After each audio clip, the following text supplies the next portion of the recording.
Mavs in 7 because Luka's going to drop 60. Someone got to score. Like, they're not going to win if no one else can score. The game happened last night, game 2 of the NBA Finals, and the Boston Celtics won. Let me check the score, 105-98.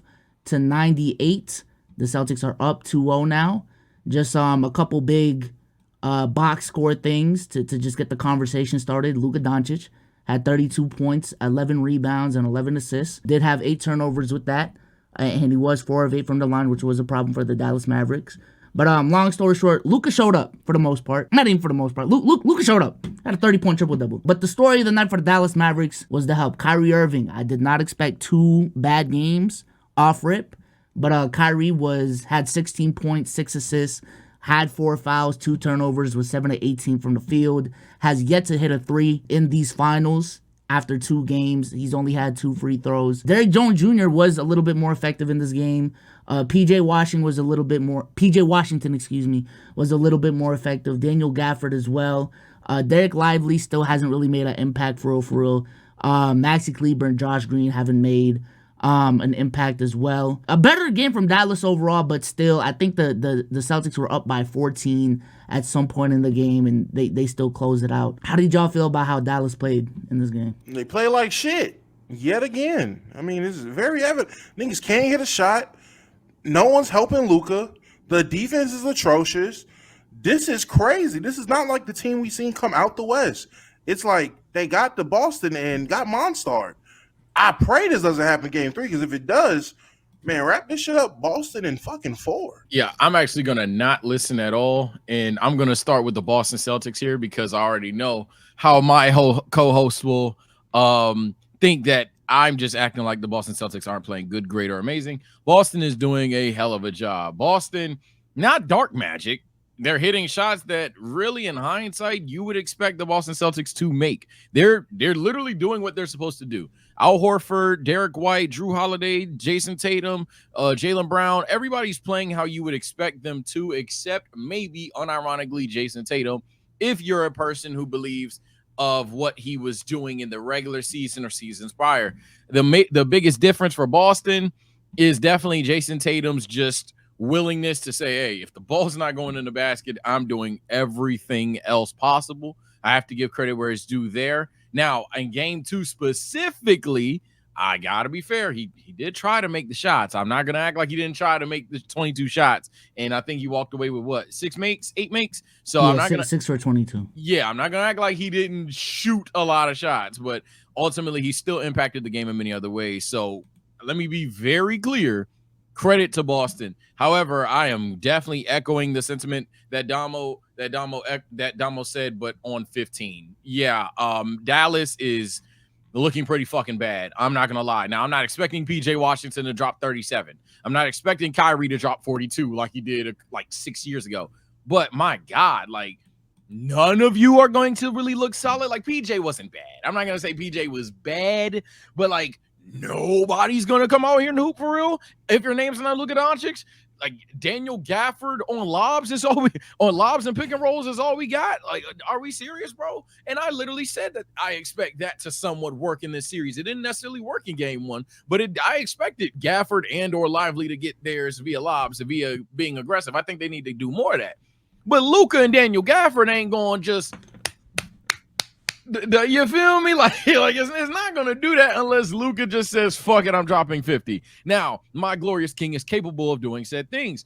And like I told people that called it glaze, I think Luka's going to look fantastic against the Boston Celtics, and that's exactly been the case. I think the defensive attention Luka has drawn from Boston is actually getting downplayed. Luka's drawing some severe pressure from the Boston Celtics. There's some shots that he's just making over people. So this narrative that Luka isn't doing anything fantastic in terms of just his raw statistics, but he's just making shots and Boston's fine with it. Nah, Luka's giving niggas buckets. However, my God, Kyrie Irving.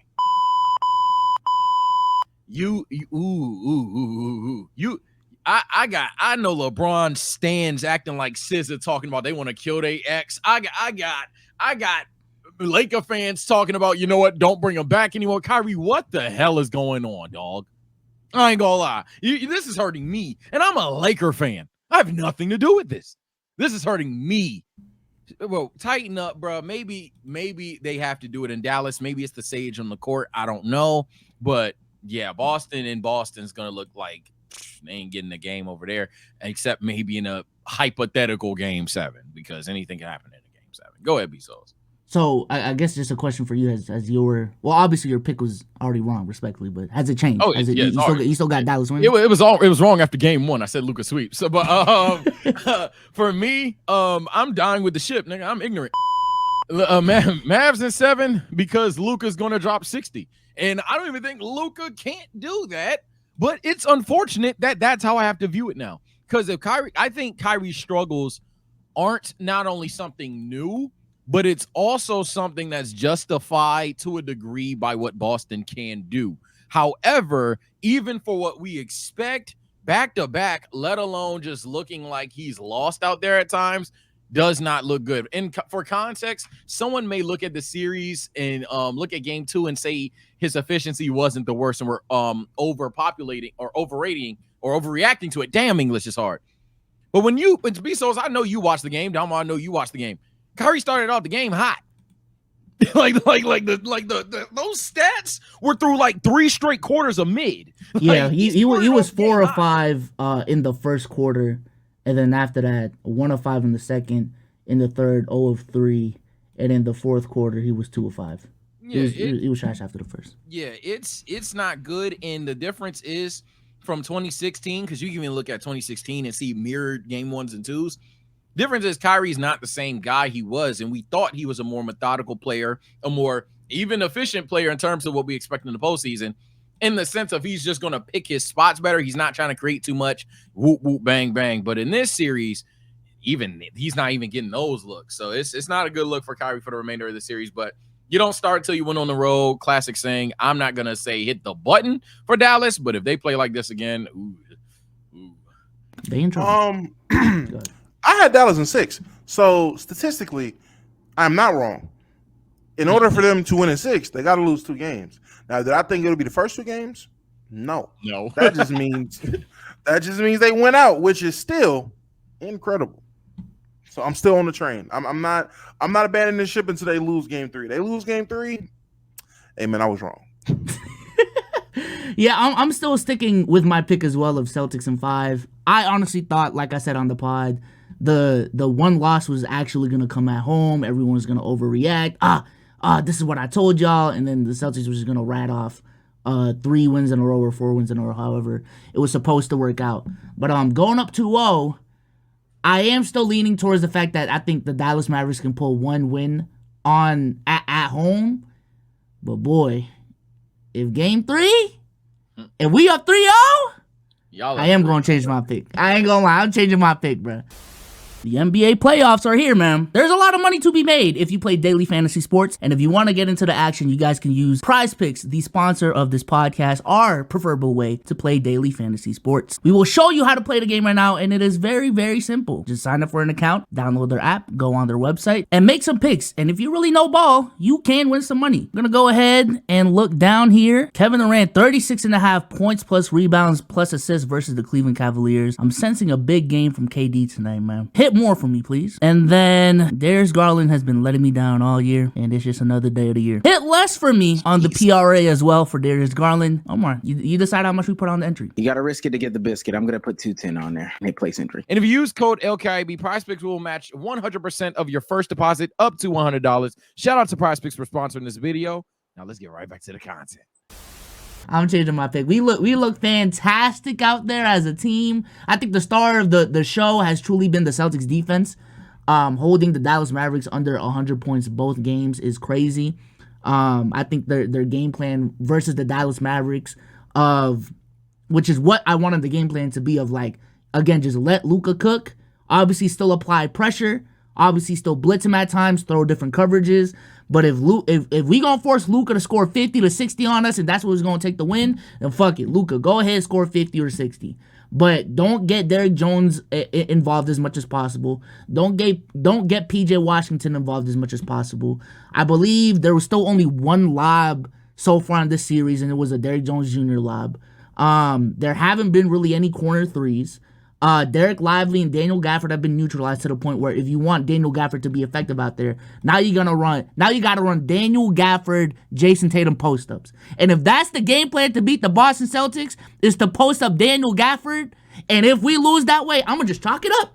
Fuck it, bro. We lost to Daniel Gafford post-ups. What the fuck, bro? But, yeah, as far as... Oh, go ahead. No, because this is not the first time I've heard this shit, and you know that because you've seen PC earlier. I hate how everyone is just how people have that mindset of, I mean, if that's what they got to do, I mean, they got to do something other than Luka. Anything to get the ball in the basket outside of Luka is a plus. So yes, if it's Daniel Gafford post ups because no one makes threes, and the first three is going to come midway through the fourth from fucking Dante Exum, nigga, Daniel Gafford, post your big ass up, please. Someone got to score. Like, they're not going to win if no one else can score.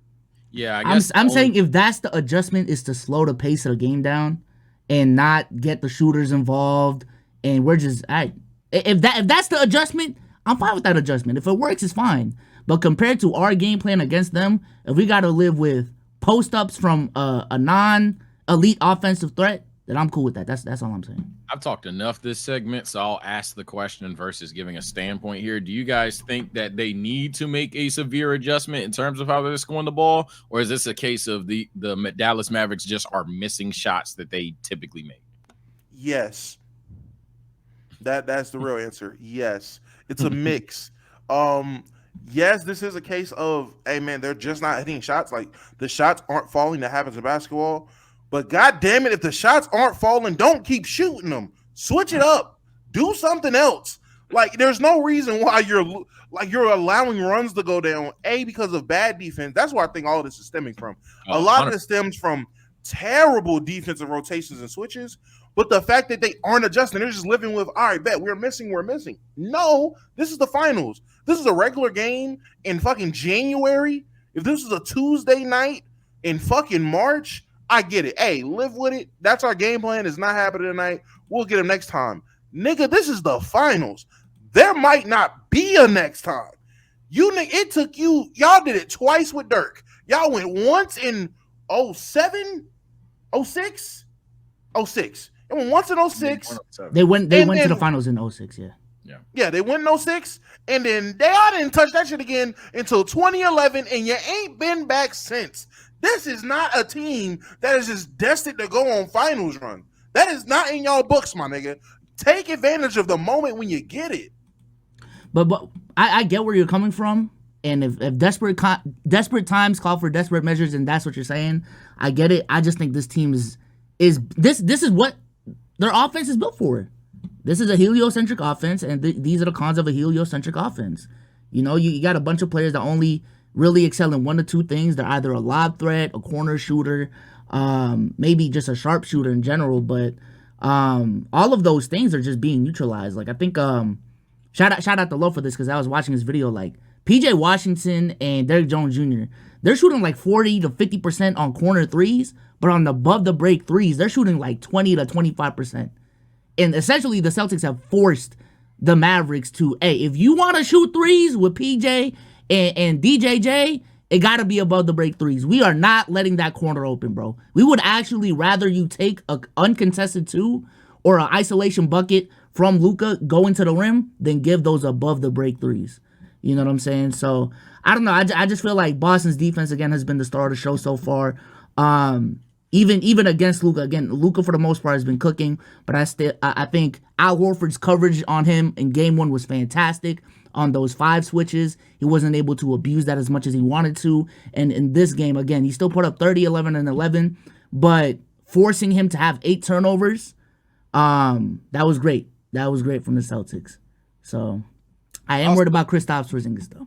I don't know if y'all saw how he played, but I'll say that I was at a birthday party telling my cousins, hey, now KP, if there's one thing that the Mavericks can bank on, KP ain't looking like that again. KP was crazy good in game 1, and I'm not saying he can't have another crazy good game, but KP was literally like Duke Dennis Green overdose on everybody. It was actually ridiculous. But what I will say with Dallas, I agree with you all that they definitely need to change something schematically. Do I know the solution? No, I'm not an NBA coach. Do your job. But for me personally, Dallas is this isn't shocking. And I know the narrative is going to be spun to, oh, but I thought they were going to make the final. Well, actually, a lot of people had Dallas making the finals. Actually, a lot of people had Minnesota beating the Dallas Mavericks. Actually, a lot of people didn't even think Dallas would make it out of the first round outside of me off of my glorious king, Luka Doncic. And so a lot of what we've questioned about Dallas, and they've been proving wrong, I guess is starting to get a little highlighted or exposed in a team like Boston, who truly can go 11, 12 deep in terms of like who they can put on the court. So I think that's what we're seeing, because you're right about the Derek Jones Jr. point, and I didn't even think of that, but now I think about it, when is the last time he made a wing three? So fair enough. PJ Washington to a similar level. Daniel Gafford and Derek Lively, for some reason, I've never seen both of them have 10 points in a single game this entire playoff run. I don't know if that's factually correct, but it certainly doesn't feel like they've had that performance. Josh Green, if you're high on Josh Green, go for it. You're high on Jaden Harden, go for it. You're high on Tim Hardaway, go for it. But the depth of the Dallas Mavericks is starting to slowly be their downfall, and that's why I'm saying it for you all in a trolley way. For me, I'm dead ass. My glorious king, Luka Doncic, is going to have to like literally drop 40, 50, because he's going to have to be not damn good like how he's been, but unbelievably fuck you good. So where, hey, this is a close game. Anything could happen in the fourth.